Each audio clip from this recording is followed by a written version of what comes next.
अर्चनीय वंदनीय सदगुरुदेव पूजनीय संतजन, आज का सत्संग है अहम ब्रह्मस्मि, मैं ब्रह्म हूँ।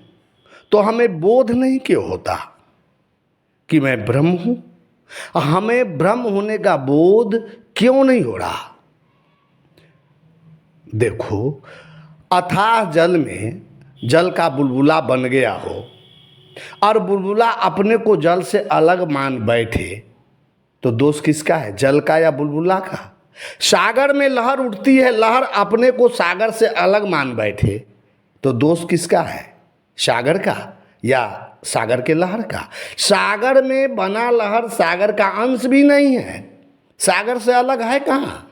सागर में ही तो है, यानी सागर ही है, लेकिन वह सब लहर अपने को सागर से अलग मान बैठा है। प्रश्न है कि मैं ब्रह्म हूँ, तो हमें ब्रह्म की प्रतीति क्यों नहीं होती? ब्रह्म का अर्थ होता है महान, अनंत, जो लगातार बढ़ता और फैलता हो। तुम्हें ब्रह्म होने का बोध इसलिए नहीं हो रहा है, तुम अपने स्वरूप को ही नहीं जान रहे हो। कोई राजा ऐसे ही बन जाता है, पहले उसके पास वफादार सेना होनी चाहिए और वह अपने सैनिकों के बदौलत शत्रुओं को पराजित कर दिया हो, तब वह राजा बनता है। सिर्फ मान लेने से ब्रह्म थोड़े ही हो जाओगे कि मैं ब्रह्म हूँ। ब्रह्म तो तुम हो ही, लेकिन ब्रह्म होने के लिए तुम्हें अपने अंतःपुर के सैनिक विवेक, सात्विक बुद्धि, सत्य ज्ञान, संशय, सत्यनिष्ठा, धैर्य के बदौलत काम, क्रोध, लोभ, मोह, अहंकार, मत, मत्सर, ईर्षा, द्वेष रूपी शत्रुओं को पराजित करना होगा। तुम अभी तक माया के गुलाम हो, इंद्रियों के गुलाम बने हो, रूप, रस, शब्द, स्पर्श, गंध इत्यादि विषय विकारों में लिप्त हो। बर्फ अगर घोषणा करे कि मैं जल ही तो हूँ, बर्फ नहीं हूँ, तो इसके लिए बर्फ को तो गलना होगा, तब न जल में मिलेगा, जल बनेगा। सिर्फ कहने से थोड़े ही होगा। लेकिन ऐसा तुम तब तक नहीं कर सकते जब तक तुम अपने आप को नहीं जान लोगे। सबसे बड़ी बात, तुम अपने आप को जान भी नहीं सकते हो। क्यों नहीं जान सकते हो? क्योंकि जब तुम्हारा जन्म हुआ, ठीक उसी समय तुम शैतान के चक्कर में पड़ गए। वह शैतान आकर तुम्हारे और परमात्मा के बीच एक धुएं का लकीर खींच दिया, धुआं का लकीर जिसका कोई अस्तित्व नहीं है। और लकीर क्या खींच दिया कि तुम छोटे हो, तुम पापी हो, तुम अज्ञानी हो, तुम जन्मों जन्मों के पापी हो और तुम्हारे ऊपर कर्मों का बहुत बड़ा बोझ है। अब तुम जब तक जियो कर्म कांडों का बोझ ढोते रहो। उस शैतान को तो अच्छी तरह जान ही गए होंगे। वह शैतान है कर्मकांडी, मुल्ला, मौलवी, पंडित, पुरोहित। वही तुम्हें छोटा करता है, निंदा करता है, पापी बनाता है, जन्म का दोष लगाता है अपनी व्यवसाय चलाने के लिए। अगर वह तुम्हें कह देता कि तुम चैतन्य आत्मा हो, महान हो, श्रेष्ठ हो, ब्रह्म हो, तो उसका व्यवसाय ही खत्म हो जाता। तुम्हारी निंदा में ही उसका व्यवसाय चलता है।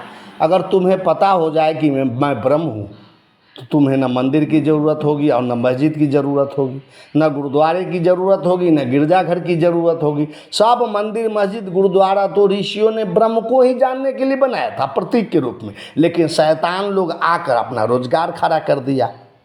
तुम्हारे निंदा में ही उसका सारा व्यवसाय का राज छिपा है। तुम पापी हो तो पंडित चाहिए, मुल्ला चाहिए। अगर तुम ब्रह्म हो जाओगे तो तुम्हारे और परमात्मा के बीच का दलाली कौन करेगा? कैसे दलाली होगा? कैसे उसका रोजगार चलेगा? वह तुम्हें पहले पापी बनाएगा, ग्रह नक्षत्र का दोष लगाएगा, तुम्हें छोटा बनाएगा और मंदिर में प्रार्थना करवाएगा कि मैं पापी हूँ, अज्ञानी हूँ, नीच हूँ, अधर्मी हूँ।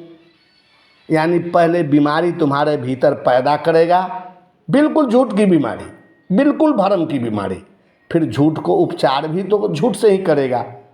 समय समय पर ये राम, कृष्ण, बुद्ध, कबीर, ईसा, मंसूर जैसे सदगुरु तुम्हें जगाने के लिए आया कि तुम ब्रह्म हो, तुम श्रेष्ठ हो, महान हो, लेकिन मुल्ला मौलवी पंडित पुरोहित तुम्हारे आंखों में छोटी सी रेत के कण डाल दिया, तुमने आंखें बंद कर ली।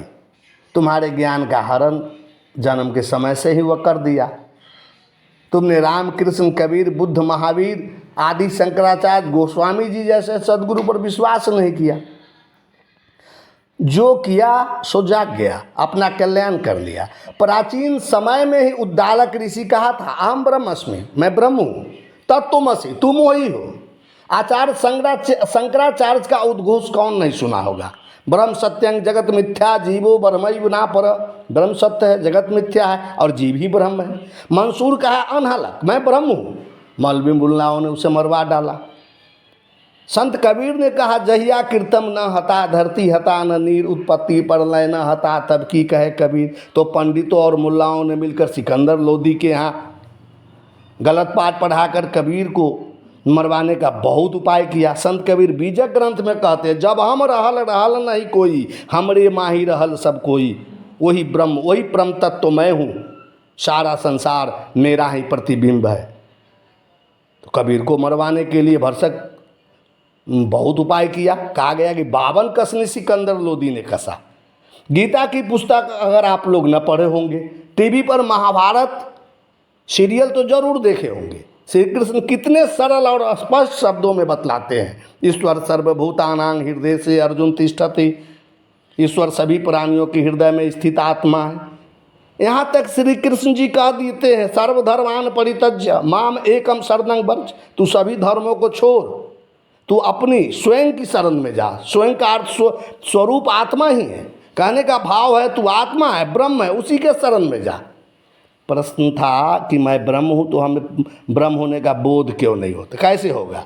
तो अपने को अभी तक जाना नहीं। मुल्ला मौलवी पंडित पुरोहित जो कह दिया विश्वास कर लिया। श्री राम, श्री कृष्ण, सदगुरु कबीर, बुद्ध, आचार्य शंकर इत्यादि के बातों पर आज तक विश्वास नहीं कर पा रहे हो। इसलिए जब कोई ज्ञानी तुमसे कहता है तुम परमात्मा हो, तुम ब्रह्म हो, तुम भरोसा नहीं करते हो, तुम्हें शैतान दिखाई पड़ता है। जब कृष्ण कहता है तुम परमात्मा हो, मंसूर कहता है तुम ब्रह्म हो, आचार्य शंकर घोषणा करता है तुम ब्रह्म हो, तो तुम क्रोध से भर जाते हो। उपनिषद के ऋषि कहते हैं तत्त्वमसि, तुम वही हो जिसे तुम खोज रहे हो, विश्वास नहीं करते हो, बोध तुम्हें कैसे होगा? बुद्ध इसलिए ईश्वर का नाम ही नहीं लिया क्योंकि तुम विश्वास नहीं करते।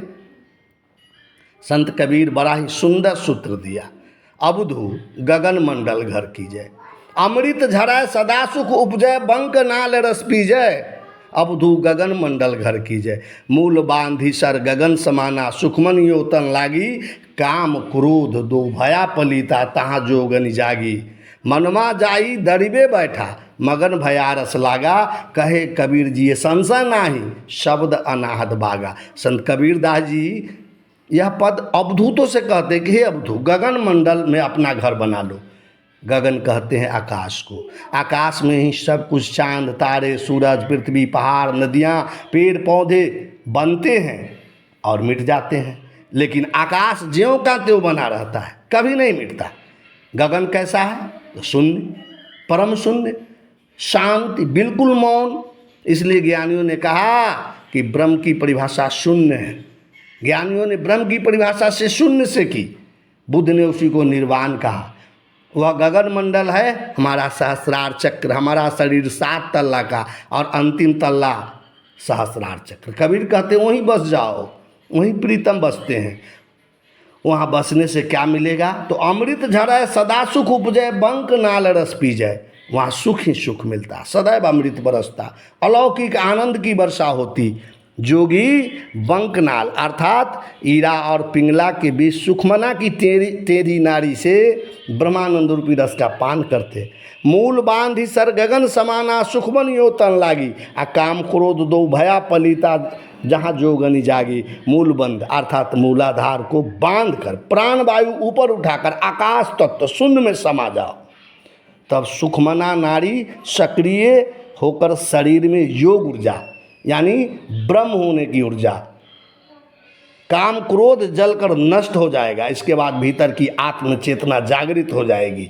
अब चंचल मन शांत होकर ब्रह्म में एकाकार हो जाएगा। संत कबीरदास जी कहते अब जीवन में कोई संशय, कोई डर, कोई भ्रम नहीं रह जाता है।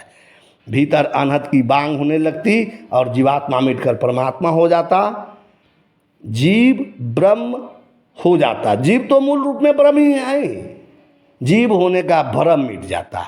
मनमा जाई दरिबे बैठा मगन भया रस लागा, कहे कबीर जी संशय नाही शब्द अनाहद भागा।